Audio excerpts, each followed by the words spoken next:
আজকে আমি রেস্টুরেন্টের মতো Kolkata style mutton biryani recipe নিয়ে এসেছি।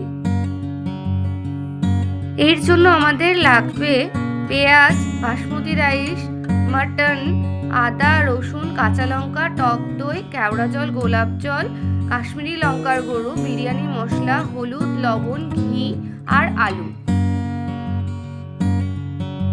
গ্যাস অন করে আমি একটা কড়াই বসিয়ে দিলাম। কড়াইটা দেখুন শুকনো হয়ে গেছে, তাই আমি পরিমাণ মতো তেল দিলাম। এবার তেল গরম হয়ে যাওয়ায় আমি পেঁয়াজগুলো দিয়ে দিলাম এক এক করে। এবার খুন্তির সাহায্যে আমি নাড়তে লাগলাম পেঁয়াজটা। কিছুক্ষণ পর ব্রাউন কালার যখন পেঁয়াজটা হয়ে আসছে, তখন বেরেস্তার জন্য কিছুটা পেঁয়াজ আমি তুলে রাখছি।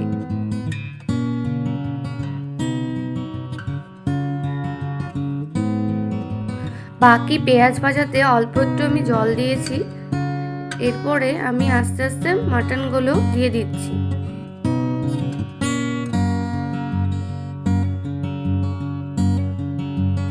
আমার সমস্ত মটন দেওয়া শেষ হয়ে গেছে। এবার এই মাটনটা আমি একটা কড়াই ঢাকনা দিয়ে ঢাকা দিয়ে দিলাম। এদিকে পাশের গ্যাসে হাঁড়িতে জল বসিয়ে দিয়েছি বিরিয়ানির চাল সেদ্ধ করার জন্য। কড়াইয়ের ঢাকনা খুলে আমি আদা, রসুন আর লঙ্কার যে পেস্টটা করেছিলাম সেটা দিয়ে দিলাম।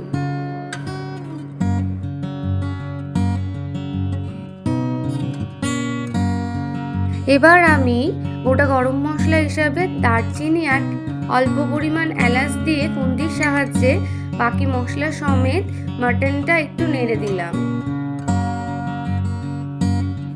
দিয়ে ঢাকনা দিয়ে কিছুক্ষণ ঢাকা দিয়ে রাখছি।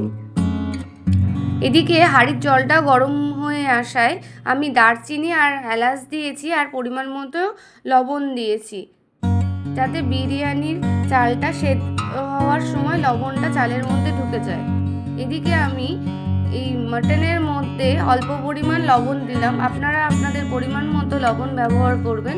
আর মাটনের রং হওয়ার জন্য আমি এখানে কাশ্মীরি লঙ্কার গুঁড়ো ব্যবহার করেছি। আরও কিছুটা লঙ্কার গুঁড়ো আমি দিলাম, যাতে মাটনের রংটাও ভালো হয়। এদিকে হাঁড়িতে আমি আস্তে আস্তে চালগুলো দিয়ে দিলাম। মাঝে মাঝে এইভাবে ঢাকনা খুলে মাটনটা নাড়াচাড়া করে দিতে হবে, না তো মাটন লেগে যাওয়ার সম্ভাবনা রয়েছে। এইভাবে আমাকে মাটনটা 1 ঘন্টা রান্না করতে হয়েছে।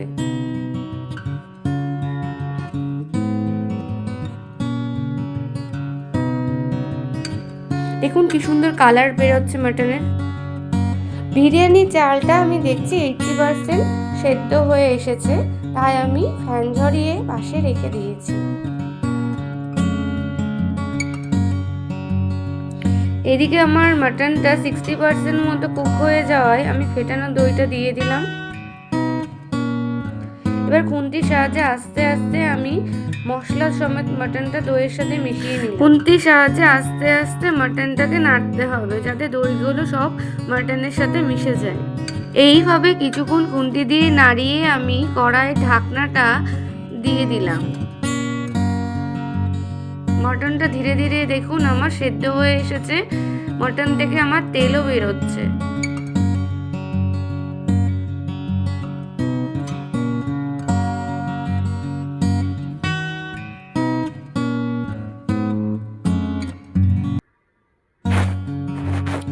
এবার আমি কিছুটা পরিমাণ জল দিলাম। খুন্তির সাহায্যে জল সমেত মশলা দেওয়া মটনটা নাড়িয়ে নিলাম। দিয়ে কিছুক্ষণের জন্য আমি ঢাকনা দিয়ে ঢেকে রাখলাম। এবার ঢাকনাটা তুলে আরো কিছুটা জল দিয়ে একে একে আলুগুলো দিয়ে দিলাম।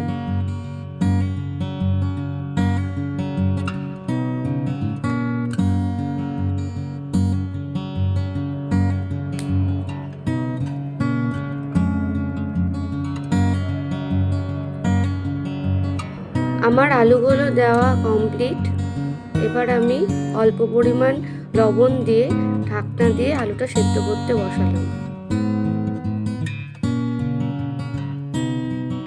আমি ঢাকনা খুলে দেখছি আমার মাটনটা রান্না হয়ে গেছে, তাই আমি মাটনগুলো এক এক করে তুলে রাখছি। আমি এখানে 3 জনের বিরিয়ানি করছি। এবার আস্তে আস্তে আমি আলুগুলোও তুলে নিলাম।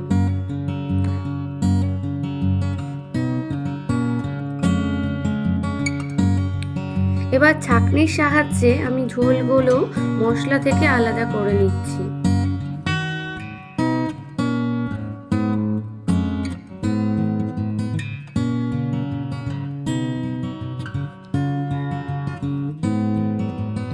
দেখুন আমার সমস্ত ঝোল আলাদা করা হয়ে গেছে। এবার আমি দুধ দিয়ে দিলাম,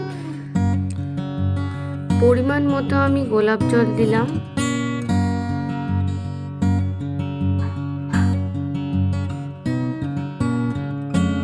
আর কিছুটা পরিমাণ কেওড়া জল আমি দিচ্ছি।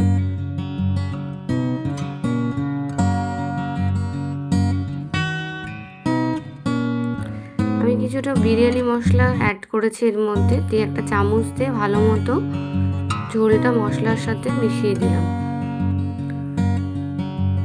বিরিয়ানিটা দমে বসানোর আগে আমি মাটন আর আলুগুলো প্রথমে দিয়ে দিয়েছি।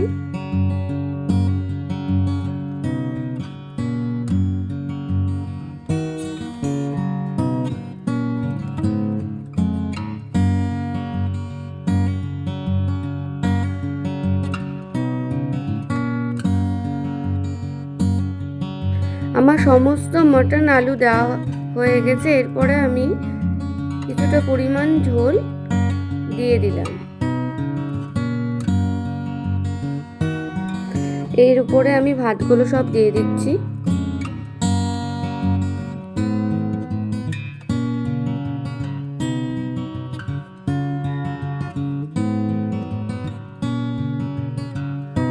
ভাত দেওয়া আমার কমপ্লিট। এরপরে আমি ভেজে রাখা বেরেস্তাটা দিয়ে দিয়েছি আর কিছুটা পরিমাণ বিরিয়ানি মশলা দিয়ে দিয়েছি।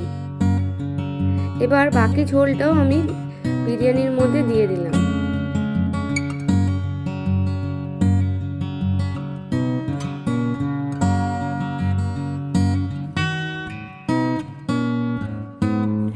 এবার আমি একটা সুতির কাপড় জল দিয়ে ভিজিয়ে হাঁড়ির মুখটা ঢাকলাম।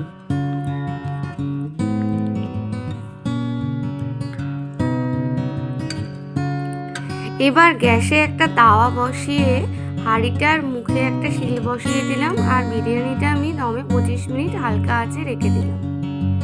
এইভাবে অল্প আঁচে 25 মিনিট আমি বিরিয়ানিটা দমে দিয়েছিলাম। 25 মিনিট পর গ্যাস বন্ধ করে আরও 15 মিনিট আমি দমে রেখেছিলাম।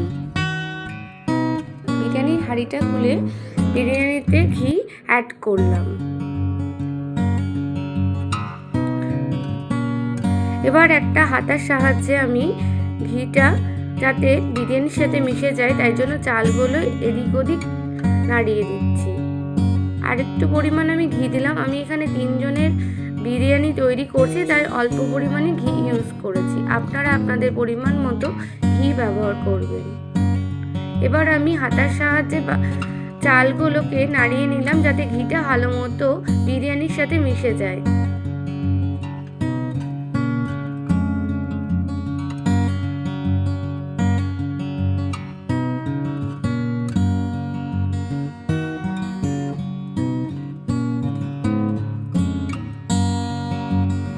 দেখুন আমার বিরিয়ানিটা কতটা ঝরঝরে হয়েছে।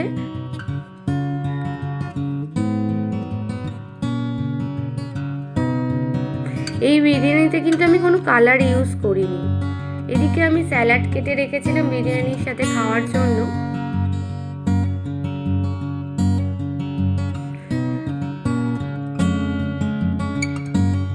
এইভাবে আপনারাও বাড়িতে মাটন বিরিয়ানি করে খেতে পারেন। খেতেও সুস্বাদু আবার দেখতেও দারুণ।